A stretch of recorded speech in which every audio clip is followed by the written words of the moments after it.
هقول لكم على طريقة الكيكة اللي بالشوكولاتة دي. طريقة سهلة جدا وبسيطة وتجنن. تعالوا اقول لكم عملتها ازاي.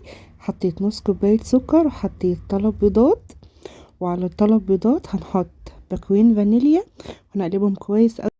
وبعد كده هنزل بكوباية من اللبن عليها معلقة كبيرة من الخل وهنقلبها كويس قوي. وبعد كده هنزل ب3/4 كوب من الزبدة وكوباية ونص من الدقيق. هكون نخلة كويس ومعلقة كبيرة من البيكنج باودر ومعلقة صغيرة من البيكنج صودا واخلطهم كويس قوي مع بعض.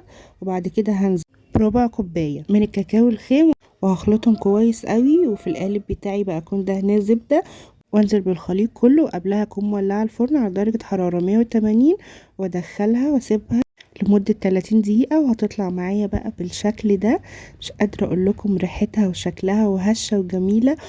هنزل عليها بقى بالصوص اللي انا عاملاه، نص كوبايه زيت ونص كوبايه سكر ونص كوبايه لبن في الخلاط.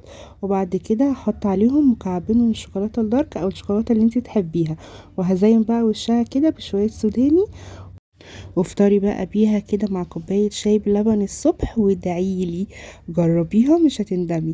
وبس، ده كان فيديو النهاردة، ما تنسوش اللايك.